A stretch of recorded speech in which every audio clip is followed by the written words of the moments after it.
বিরোধী সব ছাত্র সংগঠনের সমন্বয়ে আগামী এক সপ্তাহ জাতীয় ছাত্র সংহতি সপ্তাহ পালনের ঘোষণা দিয়েছে বৈষম্য বিরোধী ছাত্র আন্দোলন।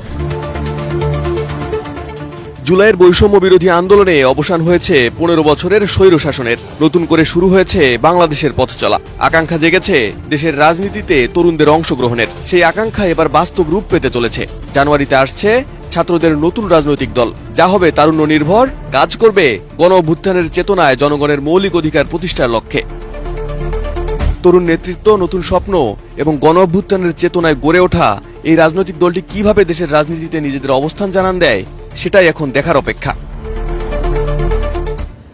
আজ থেকে ৩.৫ মাস আগেও বিএনপি, জামায়াত ইসলাম, সারা বাংলাদেশের আওয়ামী বিরোধী শক্তিরা চিন্তা করতে পারে কেমনে একটা বার যদি শেখ হাসিনার পতন হইতো।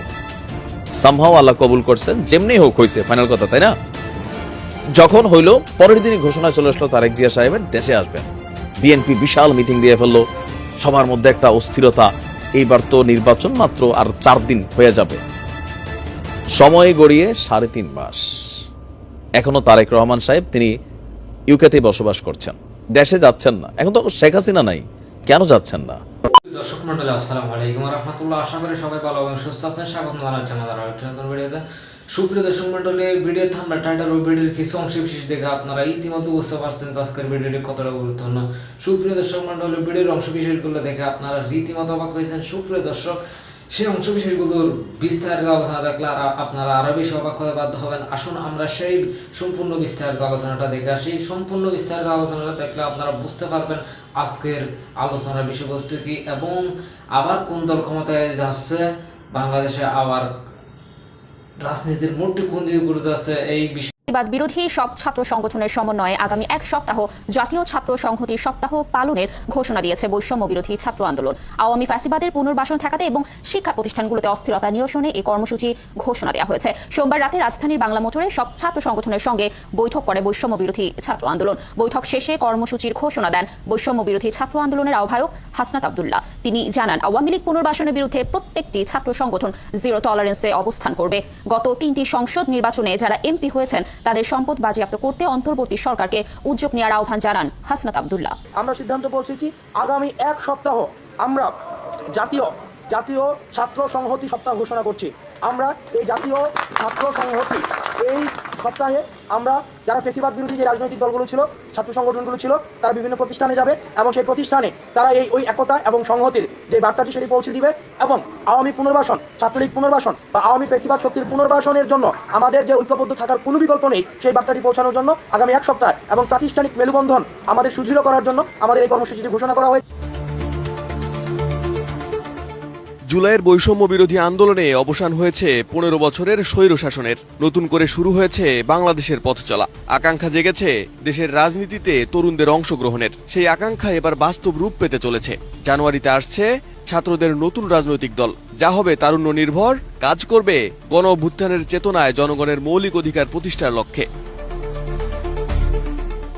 গত ৫ আগস্ট ছাত্র জনতার বৈষম্য বিরোধী আন্দোলনের মুখে পদত্যাগ করে দেশ ছেড়ে পালিয়েছেন সাবেক প্রধানমন্ত্রী শেখ হাসিনা। আশ্রয় নিয়েছেন প্রতিবেশী ভারতে। এর মধ্য দিয়ে অবসান হয়েছে ১.৫ দশকের আওয়ামী স্বৈরশাসনের। দেশের ক্ষমতার ভার এখন অন্তর্বর্তী সরকারের কাঁধে। আসন্ন জাতীয় নির্বাচনকে সামনে রেখে দেশ সংস্কারে ব্যস্ত রয়েছেন অন্তর্বর্তী সরকারও। শেকড় থেকে শিখরে ২৪-এর গণ অভ্যুত্থানের ধারাবাহিকতায় বৈষম্য বিরোধী ছাত্র আন্দোলন এবার একটি নতুন রাজনৈতিক দল গঠনের পথে। জানা গেছে আগামী জানুয়ারিতে এই দলটির আনুষ্ঠানিক ঘোষণা আসতে পারে। নতুন দলটি হবে তারুণ্য নির্ভর, যা গণ অভ্যুত্থানের চেতনায় জনগণের মৌলিক অধিকার প্রতিষ্ঠার লক্ষ্যে কাজ করবে। তবে দলের নাম এবং দল সংশ্লিষ্ট বিষয়বস্তু নিয়ে অফিসিয়ালি এখনো কিছু জানাননি বৈষম্য বিরোধী আন্দোলনের নেতারা। জানা গেছে নতুন এই রাজনৈতিক শক্তির নেতৃত্বে আসতে পারেন অন্তর্বর্তী সরকারের তথ্য ও সম্প্রচার মন্ত্রণালয়ের উপদেষ্টা নাহিদ ইসলাম। তবে এর আগে তাকে পদত্যাগ করতে হবে। বৈষম্য বিরোধী ছাত্র আন্দোলন এবং জাতীয় নাগরিক কমিটির মতে তরুণ নেতৃত্বকে এগিয়ে নিয়ে যাওয়ার জন্য নাহিদ ইসলামই সবচেয়ে যোগ্য। নতুন রাজনৈতিক এই দলের পেছনে আছে দীর্ঘ সাংগঠনিক প্রস্তুতি। ঢাকায় 20টিরও বেশি থানায় ইতোমধ্যে কমিটি ঘোষণা করা হয়েছে। বিভিন্ন জেলায় চলছে কমিটি গঠনের কার্যক্রম। জাতীয় নাগরিক কমিটির 56 সদস্য বিশিষ্ট কেন্দ্রীয় কমিটিও কাজ চালিয়ে যাচ্ছে। বরং নতুন রাজনৈতিক বন্দোবস্তের প্রতিচ্ছবি হতে চলেছে। সুশীল সমাজ, বিভিন্ন রাজনৈতিক দলের নেতৃবৃন্দ এবং গণ অভ্যুত্থানের প্রত্যক্ষ অংশগ্রহণকারীদের নিয়েই তৈরি হবে নতুন এই প্ল্যাটফর্ম। গণ অভ্যুত্থানের আকাঙ্ক্ষা থেকে উদ্ভূত এই উদ্যোগ তরুণ নেতৃত্বের মাধ্যমে বাংলাদেশকে একটি নতুন রাজনৈতিক ধারায় এগিয়ে নেওয়ার প্রত্যয় ব্যক্ত করেছে। সংশ্লিষ্টরা বলছেন, জানুয়ারিতে আনুষ্ঠানিক ঘোষণার মধ্য দিয়ে নতুন বাংলাদেশ গড়ার স্বপ্ন আরও এক ধাপ এগিয়ে যাবে। তরুণদের এই উদ্যোগ কি পারবে দেশের গণতন্ত্রের নতুন দিগন্ত উন্মোচন করতে? তরুণ নেতৃত্ব, নতুন স্বপ্ন এবং গণ অভ্যুত্থানের চেতনায় গড়ে ওঠা এই রাজনৈতিক দলটি কিভাবে দেশের রাজনীতিতে নিজেদের অবস্থান জানান দেয়, সেটাই এখন দেখার অপেক্ষা। সহিহ বুখারীর একটা হাদিস ছিল এরকম, আমি রেফারেন্সটা খেয়াল নাই, যে আমরা ভাবি ব্যক্তি জীবনে এই যে সমস্যাটা, এইটা শেষ হইলে আর কোনো ঝামেলা নাই, একদম সফলতার চরম শিখরে পৌঁছাই যাব। আমরা সবসময় ভাবি যে রাইট নাও যে ঝামেলাটা ফেস করতেছি এটাই ফাইনাল, এরপরে সব ম্যানেজ করে ফেলবো। কিন্তু সহিহ বুখারীর হাদিসটি বলছে যে আল্লাহ রাসূল একটা আপনার চতুষ্কোণ একটা কি বলা হয় যে রেখা আঁকলেন, এটার মাঝখান থেকে একটা দাগ সেই রেখাটার বাহিরে টানা নিলেন। তো সেই রেখাটার মধ্যে সমান্তরাল যে রেখাটা ছোট বড় অনেকগুলো বিন্দু আঁকলেন। তো সাহাবীরা জিজ্ঞেস করলো যে রাসূল হুজুর এটা আসলে কি আঁকলেন? তো বলে যে চতুষ্কোণ বাক্সটা হচ্ছে আমাদের জীবন, আর এই যে ছোট ছোট বিন্দুগুলা বড় ছোট এগুলো হচ্ছে জীবনের সমস্যা, আর এই টানটা যেটা সীমানার বাহিরে গেছে এটা হচ্ছে আমাদের স্বপ্ন। তার মানে জীবনের থেকে সবার স্বপ্ন বেশি থাকে, আর এই যে ছোট বড় সমস্যা এগুলা চলমান। কেন এই হাদিসটার কথা বললাম? আজ থেকে 3.5 মাস আগেও বিএনপি, জামায়াত ইসলাম, সারা বাংলাদেশের আওয়ামী বিরোধী শক্তিরা চিন্তা করতো মানে কেমনে একটা বার যদি শেখ হাসিনার পতন হইতো। সামহাও আল্লাহ কবুল করছেন, যেমনি হোক হয়েছে, ফাইনাল কথা, তাই না? যখন হইল পরের দিনই ঘোষণা চলে আসলো তারেক জিয়া সাহেবের দেশে আসবেন। বিএনপি বিশাল মিটিং দিয়ে ফেললো, সবার মধ্যে একটা অস্থিরতা, এইবার তো নির্বাচন মাত্র আর 4 দিন হয়ে যাবে। সময় গড়িয়ে 3.5 মাস, এখনো তারেক রহমান সাহেব তিনি ইউকেতে বসবাস করছেন, দেশে যাচ্ছেন না। এখন তো শেখ হাসিনা নাই, কেন যাচ্ছেন না? আইনের মাধ্যমে, তো আইনের মাধ্যমে এখনো তিনি যাইতে পারেন, এই আইনকে বরণ করতে পারেন, তারপরও যাচ্ছেন না। সামহাও একটা দুঃস্বপ্ন তিনি ভাবছেন। গতকালকে একটা বক্তব্য তিনি দিয়েছেন যে মাঠটা আপনারা যেটা ফাঁকা দেখছেন এটা কিন্তু ফাঁকা না, সেখানে খুবই অল্প সময়ের মধ্যে অনেক মানে কি বলা হয় যে বড় ধরনের কংক্রিটের ওয়ালের মতন সমস্যা তৈরি হচ্ছে। এখনই জনগণের কাছে যান।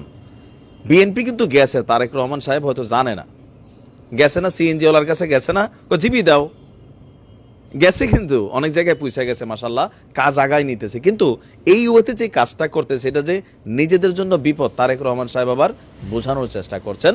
তো কেউ বুঝতেছেন, আবার কেউ বুঝতেছেন না, আবার কেউ করতেছে থাক আপাতত চুপ থাক, কদিন পর তো ক্ষমতায়। তো সেই ক্ষমতা কি নাকের ডগায়? না না, দেরি আছে।